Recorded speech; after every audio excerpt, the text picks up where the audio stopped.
이제 사무엘 상하가 오늘로 모두 끝나게 됩니다. 사무엘 상하에는 다윗의 등장과 그리고 그의 왕위에 오르는 것, 그리고 왕위에 올라서 겪은 수많은 어려움들, 그리고 그의 말년이 나와 있습니다. 그런데 사무엘 하가 23장으로 끝났다면 얼마나 더 아름답고 은혜롭겠습니까? 사무엘 하는 뒤로 갈수록 점점 다윗의 승리에 대해서 증거하기 시작합니다. 20장부터 그 압살롬의 반역과 세바의 반역을 다 완전히 제압하고요. 21장으로 가면 또 블레셋의 거인들을 죽였던 그 승전보가 나오고 22절에는 드디어 다윗이 승전가를 높이 부르게 됩니다. 그 노래가 있고요.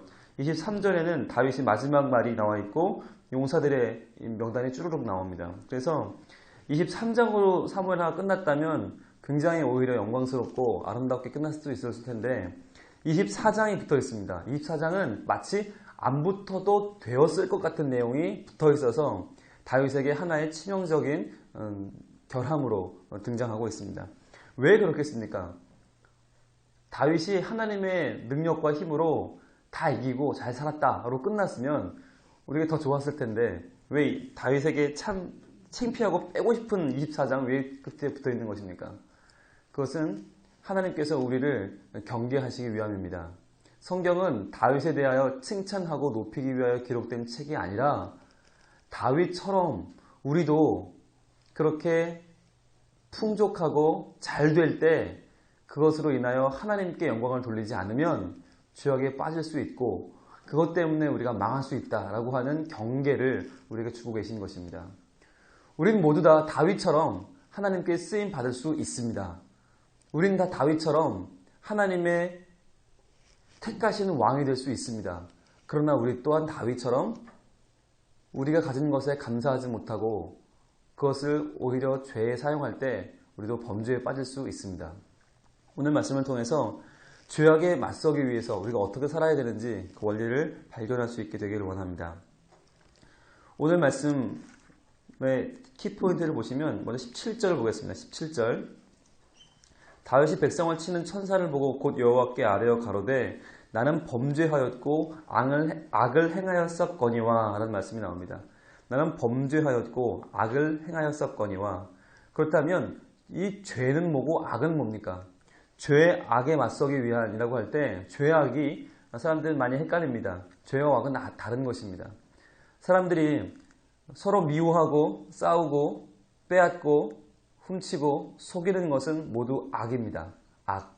그런데 악 자체를 해결한다고 해서 인간이 선해지지 못합니다. 왜냐하면 죄가 있기 때문입니다. 죄란 무엇입니까? 모든 악의 뿌리입니다. 그 죄가 바로 하나님께서 떠났다라는 것이에요. 하나님께서 떠나는 것이 죄입니다. 그 죄 때문에 모든 악이 발생하는 것입니다. 근데 사람들은 하나님께서 떠나 있는 죄에 대한 상태를 보지 못하고 악만 봅니다. 그래서 내가 게으르지, 내가 남을 미워하는구나, 내가 교만하구나 라고 하는 악에만 집중하니까 악은 어떻게 가지를 쳐낼 수 있겠는데 죄라고 하는 뿌리를 뽑아내지 못하기 때문에 내가 바라보는 것이 하나님이 아닌 나 자신 또는 내가 가진 것을 보고 있는 눈을 돌려서 하나님을 바라보는 죄를 해결하는 자세가 우리에게 필요하다는 것입니다. 오늘 다윗은 범죄하였고 악을 행했다라고 말합니다. 이것이 순서입니다. 우리는 다 죄를 범해서 하나님이 없는 자처럼 되어 악을 행하게 됩니다. 죄가 있으면 악은 자연적으로 나옵니다. 뿌리가 남아있으면 자연이 가지는 돋아나듯이 우리가 마음속에 매번 하나님을 모시는 노력이 필요합니다. 그것이 없을 때 우리는 하나님을 따르지 않는 하나님 없는 죄의 상태로 젖어들게 되고 그 상태는 곧 우리에게 여러 가지 악의 모습으로 나타나게 됩니다. 그렇다면 이제 어떤 원리를 붙들어야 되는가? 첫 번째는 내 자랑거리를 의지하지 말라는 것입니다. 내 자랑거리를 의지하지 말라. 오늘 1절, 2절 말씀 보시면 여호와께서 다시 이스라엘을 향하여 진노하사 저희를 치시려고 다윗을 감동시키사 가서 이스라엘과 유다의 인구를 조사하라 하신지라. 인구를 조사하라 라고 다윗이 명령을 내립니다. 너는 요압에게 이르러 너는 이스라엘 모든 지파 가운데로 다니며 단에서부터 브에세바까지 인구를 조사하여 그 도수를 내게 알게 하라.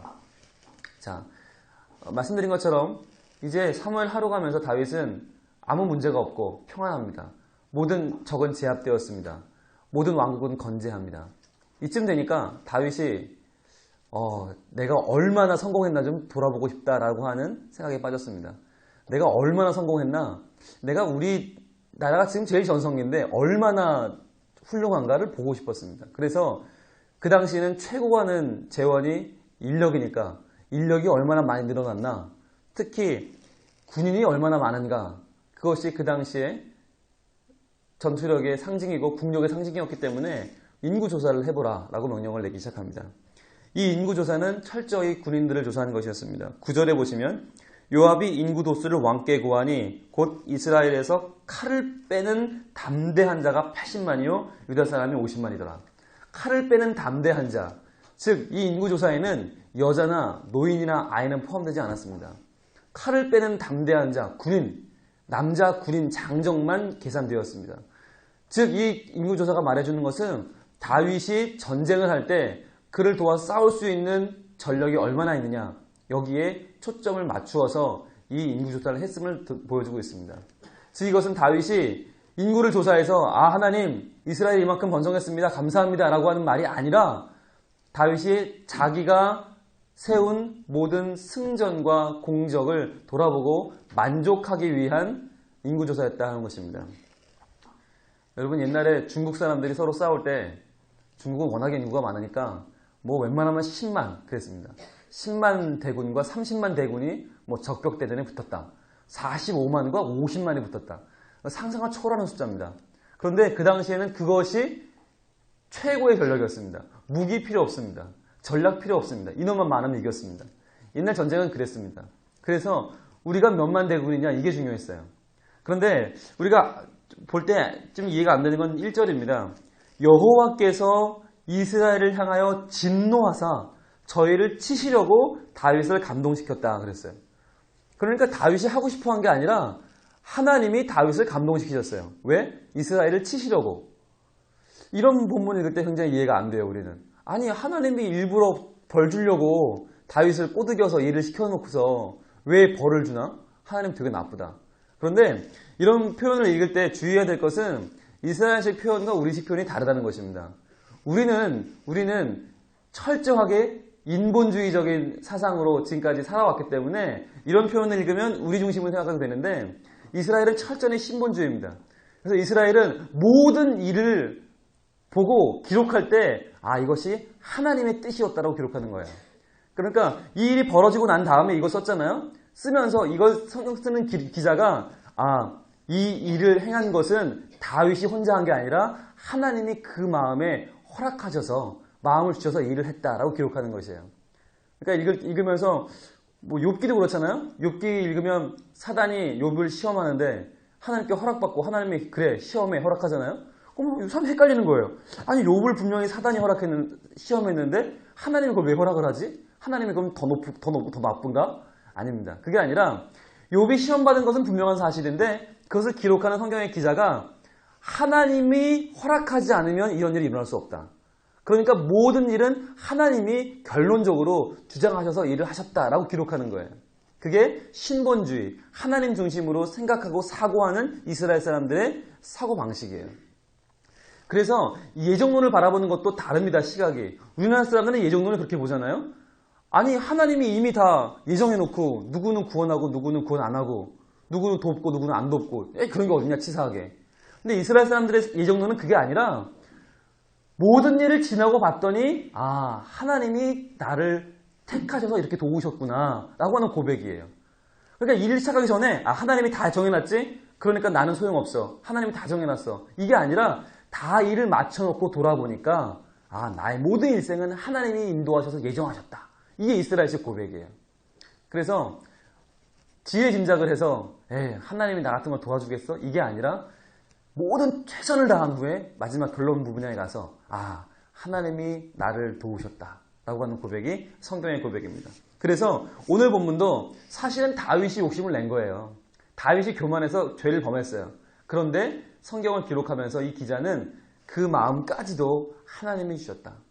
그 일까지도 하나님이 허락 안 했으면 되지 않았다고 기록하고 있는 것입니다.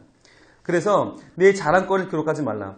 오늘 요압이 다윗의 명령을 받아서 인구를 조사하는데 8절에 보시면 저희 무리가 국중을 두루돌아 9달 20날 만에 예루살렘에 돌아왔어요. 그러니까 10달 동안 조사를 합니다. 인구 조사를 합니다. 얼마나 대단한 조사입니까? 그런데 더 문제는 뭐냐? 9달 20날 동안 조사하는데 다윗은 그동안 회개하지 않았다는 것입니다. 무려 10달 가까운 날을 인구 조사를 하고 있는데 이것이 잘못됐다고 하는 것을 깨닫지 못했어요. 왜? 이것은 하나님을 의지하는 것이 아니라 내가 가진 것을 의지하는, 나의 풍요로움을 의지하는 죄였기 때문입니다. 이것은 악이 아니라 죄였습니다. 하나님이 없는 자의 모습이었습니다. 하나님을 믿는 자는 하나님을 의지하고 하나님이 하시는 일을 생각했어야 하는데 다윗은 그렇지 않고 하나님 없는 자처럼 내가 가진 것을 계속해서 돌아보고 그것을 보고 만족했다고 하는 것이에요.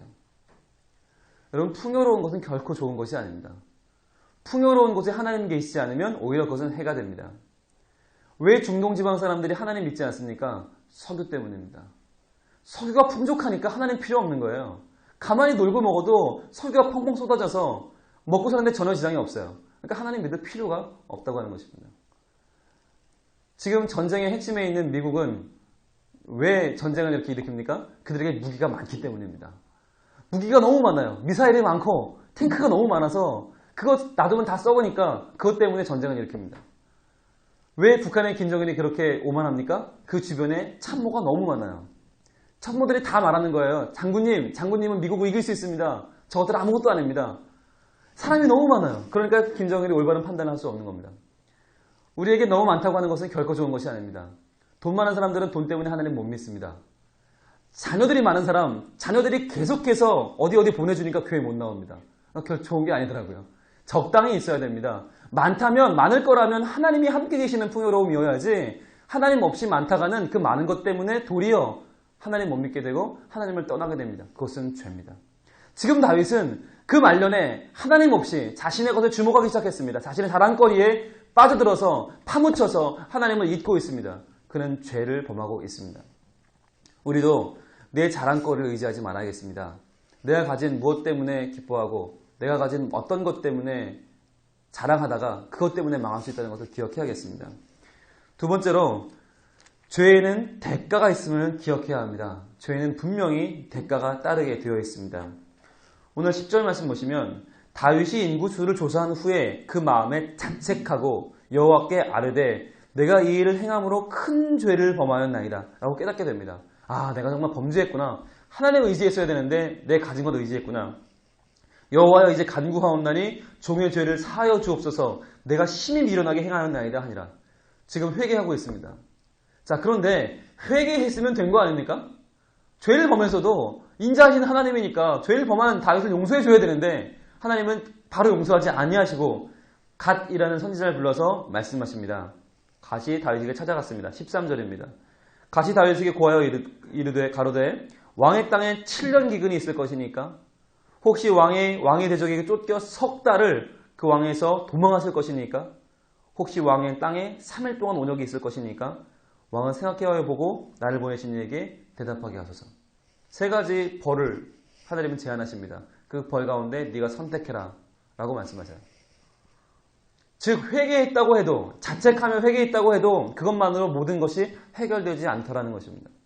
죄에는 분명히 대가가 따릅니다. 하나님은 그 대가를 우리에게 치르게 하십니다. 왜 그렇습니까? 미워서 죽이기 위해서가 아니라 살리기 위해서, 훈련하게 하기 위해서, 다시는 그런 죄를 범하지 않게 하기 위해서 하나님은 죄의 대가를 치르게 하십니다.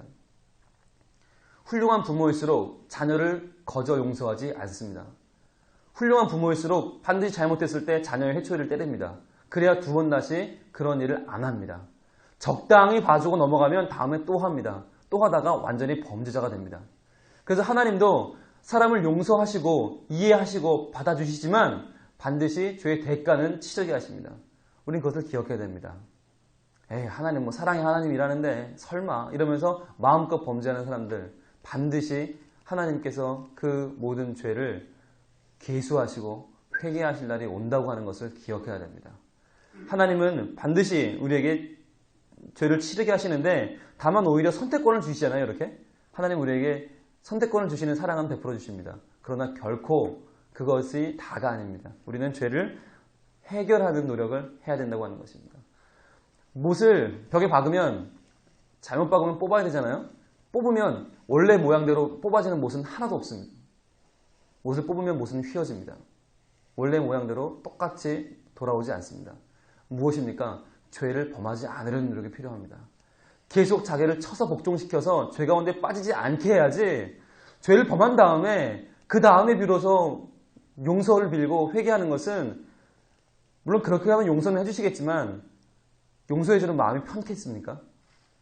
죄를 범하지 않기 위해서 나날이 매일매일 말씀을 맛보고 말씀 가운데 가라고 하는 길대로 걸어가는, 그리고 그렇게 가기 위한 힘을 구하는 기도하는 이 새벽기도는 얼마나 귀한 것입니까? 하나님께 가까이 나아가려는 노력이 없다면 우리는 멀어지게 될 것입니다.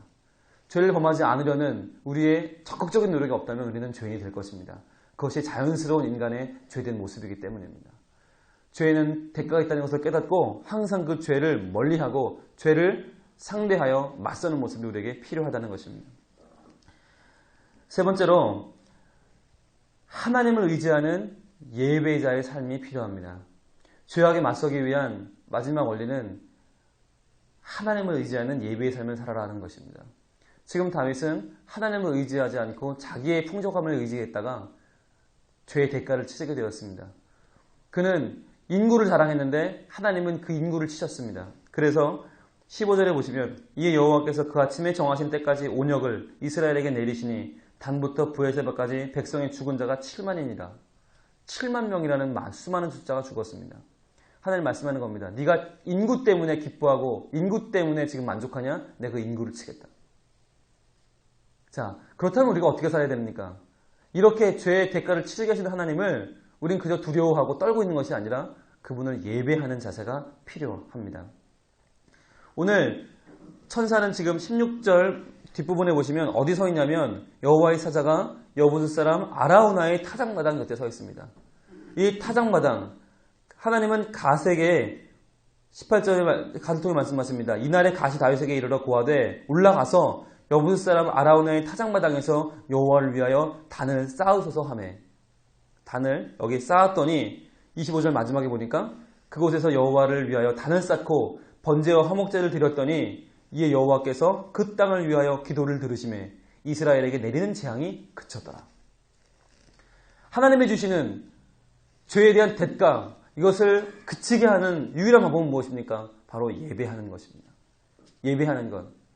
성경은 모든 구절에 하나도 의미 없는 구절이 없는데 저는 궁금했어요. 왜 아라우나의 타작마당일까? 아니, 제사를 드리기 좋은 장소가 얼마나 많아요. 헤브론 다윗의 성도 있고 요단 강가도 있고 많은데 왜 하필 아라우나의 타작마당일까? 그런데 이 아라우나의 타작마당은 학자들의 연구에 의하면 어디냐면 바로 창세기 22장에서 아브라함이 그 아들 이삭을 하나님께 바쳤던 모리아산입니다. 모리아산 꼭대기에 아라우나의 타작마당이 있습니다. 즉 이곳은 아브라함이 자기의 아들까지도 순종함으로 하나님께 바치고자 했던 예배의 장소였습니다. 그리고 이 아라우나의 타작마당 위에 세월이 흐른 뒤에 무엇이 세워지냐면 솔로몬의 성전이 여기에 세워집니다. 즉 하나님은 이 장소, 아라우나의 타작마당, 아브라함이 예배했던 장소, 그리고 솔로몬이 앞으로 예배할 장소인 아라우나의 타작마당에서 드리는 예배를 받으셨다라고 하는 것이에요. 그 예배를 통하여서 그의 백성을 용서하셨다는 것입니다.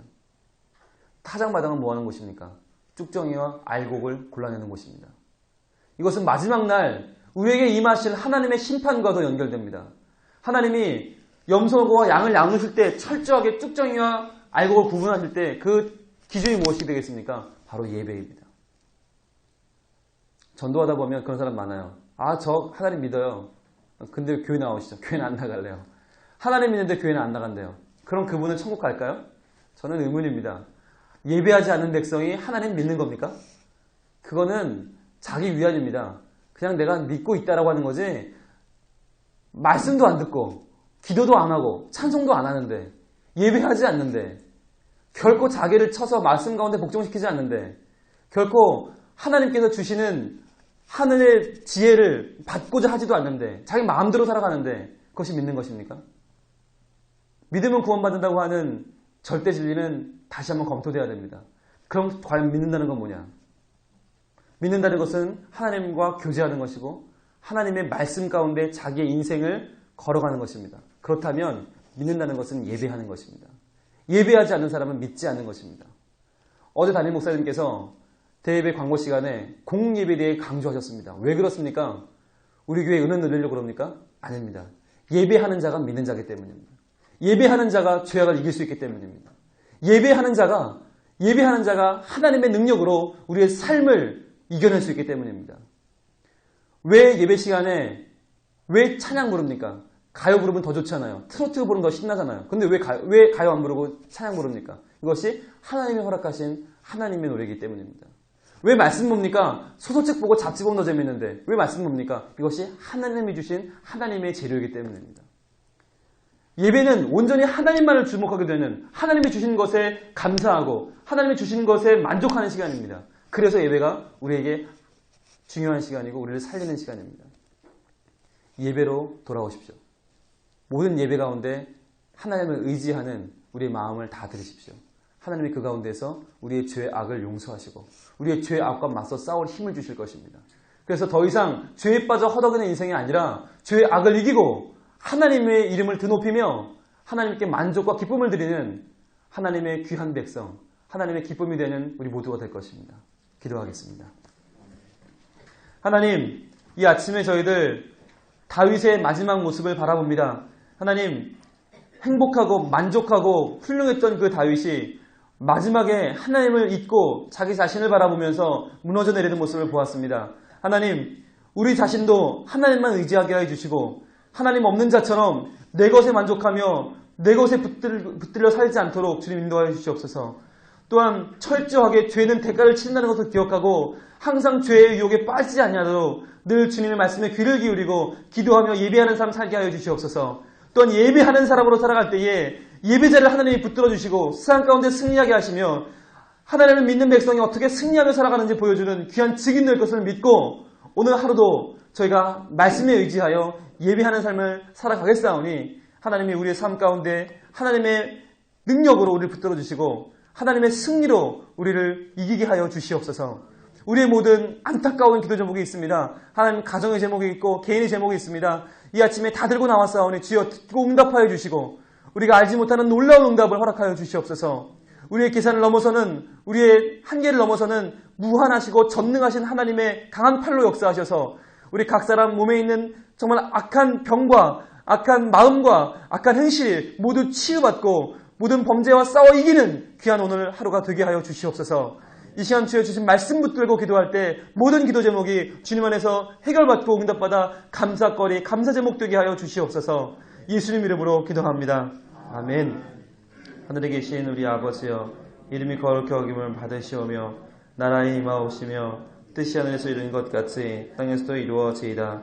오늘날 우리에게 일용할 양식을 주옵시고 우리가 우리에게 죄 지은 자를 사하여 준 것 같이 우리 죄를 사하여 주옵시고 우리를 시험에 들게 하지 마옵시고 다만 악에서 구하옵소서. 대개 나라와 권세와 영광이 아버지께 영원히 있사옵나이다. 아멘.